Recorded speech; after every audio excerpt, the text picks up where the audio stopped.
네, 선생님들 안녕하세요. 우리 오랜만이죠. 영상으로 뵙는 거는. 오늘은 우리가 이제 말라기를 공부하게 되는데요. 말라기 설교를 들어보셨나요? 저가 한때 속했던 어떤 교회에 좀 문제가 많은 교회였는데, 거기 목사님은 말라기 설교를 1년에 한 3번 정도 하셨어요. 이제 왜냐하면 대표적인 그 11조화라는 본문이 말라기에 들어있거든요. 빼먹지 말라는, 네, 그분이 이렇게 헌금 이렇게 내게 하는 걸 아주 중요하게 생각하시는 분이라서. 근데 말라기는 그 11조만이 사실 문제가 아닙니다. 왜 사람들이 11조를 똑바로 안 할까요? 그 문제는 그 근원으로 들어갑니다. 그 이스라엘의 영적인 상태가 정상이 아니었던 것이죠. 11조만 문제가 아니라 사실 더 큰 문제는 이혼이었습니다. 이혼. 하나님은 이제 신앙 안에서 사람들이 결혼을 하게 하시죠. 그러면 이제 그 말라기 당시의 사람들은 그 유대인이랑 결혼을 해야 합니다. 옛날에는 이제 결혼을 이제 어릴 때 정혼을 하고 이제 크면 이제 실제로 결혼을 하는 식으로 했는데요. 근데 정혼을 했으면 이미 지금이랑은 좀 개념이 다른데 이미 결혼을 한 것입니다. 그러니까 하나님 백성은 약속을 지키는 사람들이니까 그 이제 정혼을 했으면 이제 끝까지 책임을 지고 이제 결혼을 해야 하는 것이지요. 그런데 이제 그 하나님 백성은 약속을 지켜야 하는데 어릴 때 정혼한 아내를 버리고 막 이방신을 믿는 외국 여자랑 결혼을 해버리는 겁니다. 왜냐하면 말라기 당시는 이제 그, 그 바벨론 포로에서 돌아온 포로들의 공동체가 배경이 됩니다. 근데 그 돌아보니까 포로 공동체는 소수이고요. 이미 그 이스라엘 땅에 땅이며 상권이며 뭐 모든 것들을 외국인들이 다 쥐고 있었습니다. 그러니까 이 유대인들이 이 먹고 살려면 성공하려면 결혼을 외국인들이랑 해서 빌붙는 수밖에 없구나. 이렇게 생각을 하고 그 유대인 아내와 정혼한 약속을 버리고 이혼을 해버린 겁니다. 이게 얼마나 가슴 아픈 사회 현상이 됐는지, 이게 그런 식으로 이혼당한 여성들이 뭐 그렇게 당하면 그 당시에는 다시 누구랑 결혼을 새로 하는 것도 쉽지가 않았거든요. 이 사람들이 다 살 길이 막막하니까 다 성전에 와서 엉엉 울면서 기도를 했다고 그 말라기의 말을 하고 있습니다. 그 억울함을 하나님 앞에 토로한 것이죠. 그런데 이게 참 사람들이 이 가슴 아픈 게 그 옆에서 그 사람들은 마치 아무 일도 없었던 것처럼 예배를 드렸다고 해요. 그러면 말라기는 하나님이 그 예배를 받으시겠느냐? 이렇게 말씀을 하는 거죠. 여러분, 우리가 결혼을 하는 이유는 무엇입니까? 뭐 여러 가지 성경 안에서, 네, 성경 안에서 여러 가지 목적들을, 결혼의 목적들을 찾을 수 있겠지만 그 중에 하나는 이제 경건한 자손을 낳는 것입니다. 그래서 하나님이 아담과 하와에게 명령하셨던 것처럼 하나님을 닮은 사람들, 하나님의 형상들이 세상에 더 많아져서 세상이 더 좋아지도록, 더 바르게 되도록, 더 아름다워지도록 하는 것이 이제 결혼의 목적 중에 하나입니다. 그런데 신앙 없는 결혼을 하면, 그 예수 믿지 않는 사람과 결혼을 하면 뭐 그 사람이 잘생겨서 결혼을 할 수도 있고, 뭐 그 사람이랑 결혼하면 뭐 예수는 안 믿지만 내가 안정된 삶을 이미 약속될 것 같아서 결혼할 수도 있고, 그런데 그 경건한 자손을 낳는 목적을 이루기가 참 힘들어집니다. 불가능한 건 아니지만 참 힘들어집니다. 이렇게 첫 번째로 일단 이혼이 만원했고, 그런데 이제 문제가 더 근원으로 들어갑니다. 이혼만 이렇게 만연한 게 아니라 예배도 대충 드렸습니다. 특히 재물이 엉망이었습니다. 이 재물을 하나님께 바칠 때 재물은 온전해야 하거든요. 근데 사람들 생각에 이 아까운 거예요. 이거 어차피 죽이고 태울 건데 그냥 병든 애들, 그냥 장애가 있는 그런 동물들 이런 거 제물로 바치자, 이런 거예요. 그리고 11조도 정상적으로 드리지 않게 된 거죠. 우린 어때요? 우린 어때요? 우리 예배는 어떤가요? 예배 드리는 그 시간을 온전히 하나님께 우리가 집중하나요? 예배 시간을 내가 잘 지키고 있나요? 막 예배 늦게 오거나 또 예배 막 빠지거나 이러진 않나요? 왜 이럴까요? 우리 예배가 우리가 자꾸 예배에 대한 우리의 성의가 자꾸 줄어드는 것, 예배에 우리가 집중하지 않는 것, 왜 그럴까요? 근본적으로는 이제 신앙 문제랑 결부되어 있습니다. 이 이스라엘 사람들이 막 이제 하나님 말씀 안 지키고 약속을 안 지키고 막 이혼해버리고 그냥 잘 먹고 잘 살고 성공하려고 외국인 아내랑 결혼을 하고 또 예배를 똑바로 안 드리고, 이 근본 문제는 신앙이랑 이제 결부가 되어 있습니다. 이스라엘 사람들이 뭐라고 생각했냐면, 하나님 잘 믿어도 소용이 없구나. 하나님 안 믿는 사람이 더 잘 사는 것 같은데? 실제로 우리도 이런 비슷한 생각을 하잖아요. 뭐 차 타는 거, 옷 입는 거, 돈 쓰는 거, 하나님 잘 믿는다고 더 축복받고 그런 것 같지 않거든요. 그러면 우리는 그러면 돈은 많이 못 벌어도 뭔가 더 의미 있는 삶, 뭔가 더 큰 영향력을 끼치는 삶을 사는가? 그런 것 같지도 않아요. 그러면 하다못해 건강하기라도 한가? 골골댑니다. 유대인들의 문제가 딱 이거였어요. 하나님 믿는 게 무슨 소용이야? 이 하나님께 또 신앙에 실망을 해버린 것입니다. 말라기는 어떻게 보면 우리랑 참 좀 거리가 떨어진 낯선 성경 같지만 우리 평범한 삶의 모습을 보여주는 것 같아요. 하나님 우리를 부르셨습니다. 하지만 매일 놀라운 기적과 축복만 있는 것 같지 않아요? 가정에서, 교회에서, 직장에서 우리는 여전히 문제를 마주합니다. 일상은 불만족스럽습니다. 실망스럽습니다. 그러다 보니까 신앙은 식어져 갑니다. 일단 예배가 식어져 가죠. 그러니까 일단 막 살아남으려고 나부터 막 신앙을 버리니까요. 그리고 예배 대충 드리기 시작하고 또 사람들이 교회를 떠나가기도 합니다. 근데 이게 단순히 다그쳐서 될 문제는 아닌 거죠. 예배 열심히 드려라, 신앙생활 똑바로 해라, 다그쳐서 될 문제는 아닌 것이죠. 왜냐면 뭔가 신앙에 실망을 했기 때문입니다. 자, 그러면 하나님은 어떻게 하실까요? 하나님은 지금 이제 신앙이 다 바닥나고 있는, 다 부도나고 있는 이 유다의 포로에서 돌아온 공동체를 향해서 마지막으로 이제 나의 메신저라는 이름의 뜻을 갖고 있는 이 말라기를 보내셨습니다. 하지만 말라기가 이렇게 죄를 지적하고 있는데 과연 이 말라기의 메시지를 듣고 유다가 변할 수 있을까요? 죄를 지적한다고 과연 변할 수 있을까요? 하나님은 이것으로 끝이 아니고 이제 오늘 우리가 읽은 그 본문 3장 1절 이제 상반절에 나오죠. 거기에 이제 나의 메신저, 나의 사자를 보낸다라고 말씀하십니다. 결국 이 나의 메신저는 누구냐면 이제 세례 요한이죠. 세례 요한은 예수님이 오신다는 것을 미리 선포하는 역할을 이제 했습니다.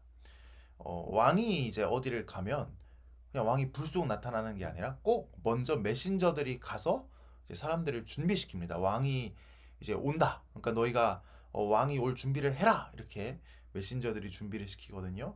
바로 이 메신저의 역할이 그 세례 요한이 한 역할인 것이죠. 그리고 나서 예수님은 이제 3장 1절 하반절에 나오는 그 언약의 사자, 언약의 메신저를 보냅니다. 이 언약의 메신저는 바로 예수님입니다.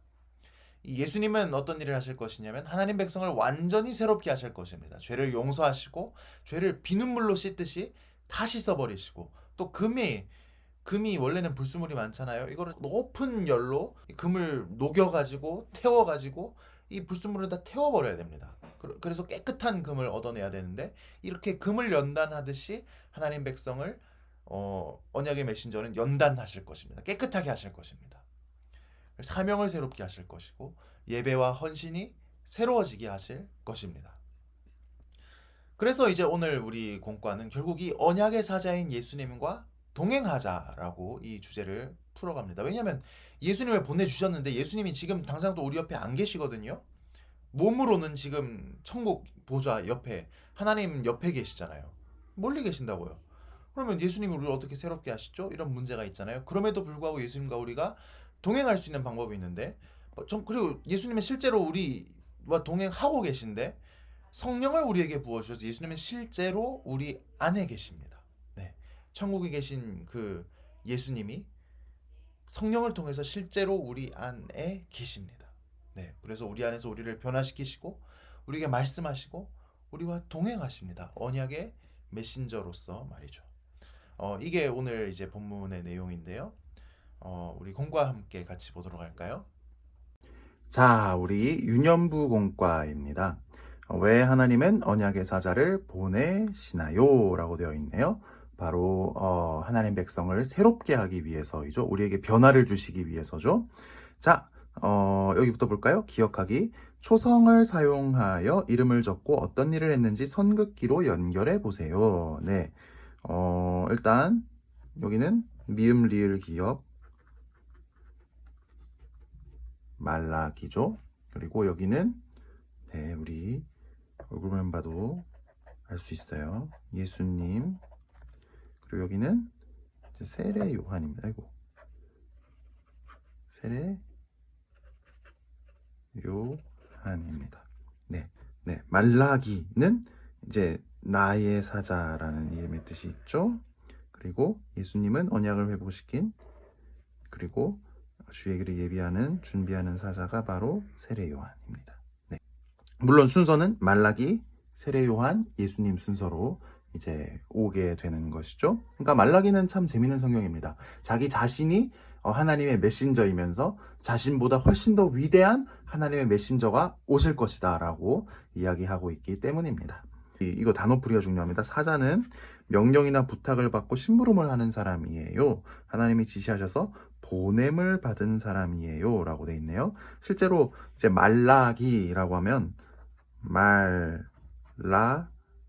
말라크에다가 이가 더해진 건데요. 말라크 하면 이제 원래는 이제 가다라는 뜻이 있습니다. 네. 그리고 이는 나의입니다. 그러니까 말라크 가는 사람이라는 뜻인 것이죠. 누군가의 미션을 가지고 이제 가는 사람이라는 뜻입니다. 근데 이제 말라기라고 하면 이제 하나님께서 이제 미션을 보내서 또 메시지를 담아서 이제 보낸 사람이 바로 말라기가 되는 것이죠. 실천하게 볼까요? 하나님은 우리를 회복시키기 위해서 언약의 사자이신 예수님을 보내주셨어요. 매일 예수님과의 만남을 기대하며 예수님과 함께 걸어가기 위해 무엇을 해야 할지 찾아보세요. 네. 여기 순서에 따라서 하면 쉽게 할 수 있습니다. 첫 번째, 매일 예수님과 만나는 방법이 5가지가 있어요. 무엇인지 선생님과 이야기를 나눠요. 네, 무엇이죠? 기도. 이거는 사랑이 되겠네요. 사랑. 말씀. 그리고 회개, 찬양입니다. 네, 전도를 하는 것은 이웃을 사랑하는 한 가지 방법이니까 이제 사랑인 것 같아요. 요거를 이제 찾아보세요라고 표에 5가지 방법이 숨어 있어요. 찾아서 표시해 보세요. 기도, 찬양, 사랑, 말씀, 회개, 그죠?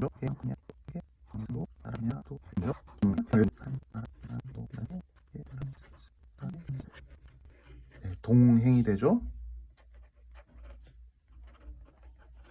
네, 매일 예수님과 동행하자라고 돼요. 왜냐하면 예수님은 언약의 사자이시기 때문이죠. 언약의 사자이신 예수님과 우리는 동행할 때 예수님께서 우리를 변화시켜 주시고 새롭게 해 주십니다. 사실은 이게 또 예수님과 우리가 동행하자 한다고 될 문제는 아니기도 합니다. 왜냐하면 예수님이 우리와 동행하시기 때문이죠. 네. 언제 어디서나 동행하시기 때문이죠. 그래서 예수님이 우리를 변화시켜 주시기 때문이죠. 그런데 이 은혜가 이제 우리 예배 가운데 또 우리가 개인적으로 예수님과 만나는 방법 가운데 이제 누려져야 하는 것이죠. 자, 초등부 교재 한번 볼까요? 네, 초등부 교재. 확실히 유년부 교재보다 그림도 적고 좀 더 어려워 보이네요. 자, 왜 하나님은 언약의 사자를 보내시나요? 말씀 속으로 말라기의 예언에 나오는 네 사자와 언약의 사자의 프로필이에요. 빈칸을 채우고 프로필을 완성한 후 아래의 문제를 풀어보세요. 스티커도 붙여야 됩니다. 자, 네 사자 프로필. 이거는 그냥 할 수 있을까요? 일단 여기 할 수 있겠네. 보라, 내가 네 사자를 보내리니. 이름 뭐죠? 요한이죠. 세례 요한.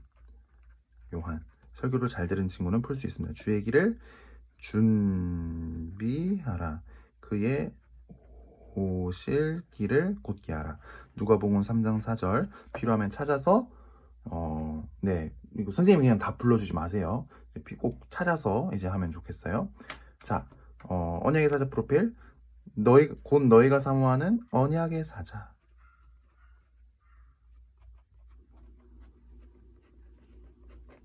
이름은 예수, 죄에서 구원하실 이심이라. 네, 이것도 꼭 찾아서 함께 보면 좋겠어요. 이게 말라기서는 구약의 마지막에 있으면서 어떻게 보면 참 희망이 별로 없어 보이죠. 좀 상황이 절망적이죠. 하지만 그럼에도 불구하고 이렇게 신약을 준비하고 있고 예수님을 예언한다는 점에서 결국 소망을 품고 우리가 볼 수 있는 성경이 말라기인 것 같아요. 하나님이 두 사자를 보내시겠다고 하신 이유는 무엇인가요? 네, 점점 예배에 무관심해져서 흠이 있는 제물을 드리며 다른 사람들에게도 악한 행동을 저지르는 이스라엘 백성을 회복시키시고 우리를 구원하시기 위해. 네. 이런 변화가 우리 아이들에게도 꼭 일어났으면 좋겠습니다. 네, 자, 생활 속으로 볼까요? 생활 속으로. 우리는 언약의 사자이신 예수님과 함께하는 삶을 살아야 해요. 나는 매일매일 예수님과 동행하고 있나요? 다음 상황에서 나의 첫 반응을 7글자로 써보세요. 네, 이스라엘 백성들은 말라기 당시 이스라엘 백성들은 하나님께 실망했었죠. 그런데 이 모든 상황들이 좀 이제 실망스러운 상황입니다. 네. 열심히 노력했는데 시험을 망쳤을 때. 그러게요. 예배 다 빠지지 않고 하나님 열심히 믿었는데, 그리고 노력도 했는데 시험을 망칠 수가 있죠. 내 기대만큼은 안 될 수가 있죠. 그때 나의 첫 반응은 뭐죠? 7글자로 솔직히 내 반응은 뭐죠? 시험을 망쳤을 때 글쎄요. 저 같으면 이래서 어떡하지? 네, 공부를 잘하고 싶은데 공부를 잘 못하면 막 미래가 막 캄캄해지고 내가 앞으로 잘 살 수 있을지 걱정이 되고 그럴 수 있죠. 성경과 배운 내용과 다른 것을 학교에서 들었을 때 나의 첫 반응 무엇일까요? 나의 첫 반응 뭘까요? 뭐 그냥 솔직하게 그냥 쓰면 될 것 같아요. 뭐 예를 들어 진화론 같은 얘기가 있겠죠? 그걸 배웠을 때 저 같은 경우는 무엇이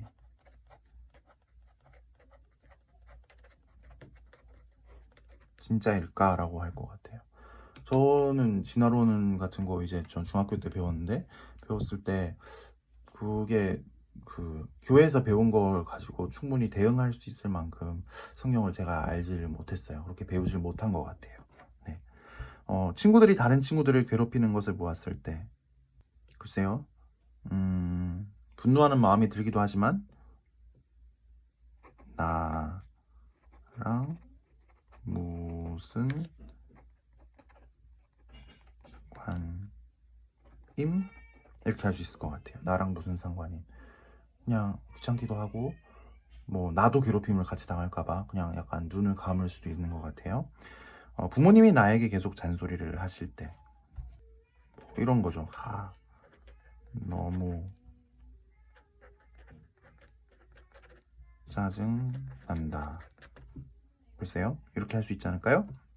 자, 그런데 뭐 이 모든 내용들이 보면 이제 뭐 학교 여기 관계 속에서고 여기는 학교에서고 이거는 이제 가정에서의 문제고 뭐 이거는 어떻게 보면 이건 뭐 학업이라고 할 수 있을까요?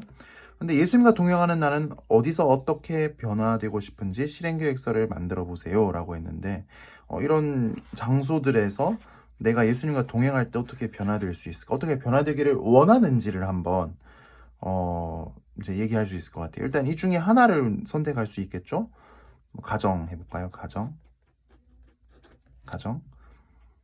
어떻게 변화될 수 있을까요? 예수님과 동행할 때 일단 일주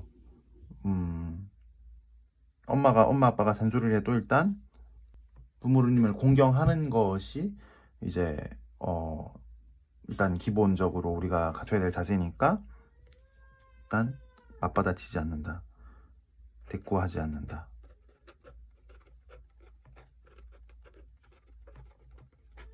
그리고 1개월 정도 할 때는 내가 변할 모습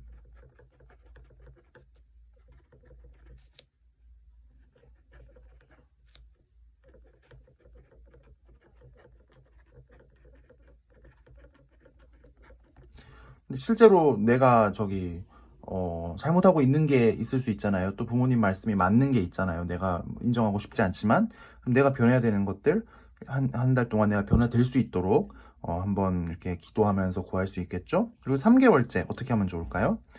부모님도 근데 항상 막 잔소리를 할 때 부모님이 옳은 소리 하는 게 아주 많지만 가끔씩은 부모님도 잘못된 소리 할 수도 있고 부모님도 그냥 화가 나가지고 막 그럴 수도 있잖아요. 그럴 때 부모님도 변화되도록 기도한다. 이렇게 우리가 어떻게 변화되고 싶은지 한번. 근데 이 변화가 내가 노력한다고 되는 것만은 아니고 예배 가운데 예수님과 동행하는 복을 성령을 통해서 우리에게 주셔서 이런 변화가 일어나야 되는 것이죠. 자, 이렇게 우리가 말라기를 맞춰보도록 하겠습니다. 말라기는 우리랑 좀 낯선 성경일 수도 있고 11조 얘기를 하니까 부담스러운 성경일 수도 있는데 사실 그렇지 않습니다. 우리의 평범한 신앙 어떻게 보면 좀 능력을 잃어가는 신앙을 다시 한번 되돌아보게 하는 아주 귀한 성경입니다. 이 말씀의 은혜를 나누면서 우리가 동행하시는 예수님을 누리는 그런 은혜가 있기를 축복합니다.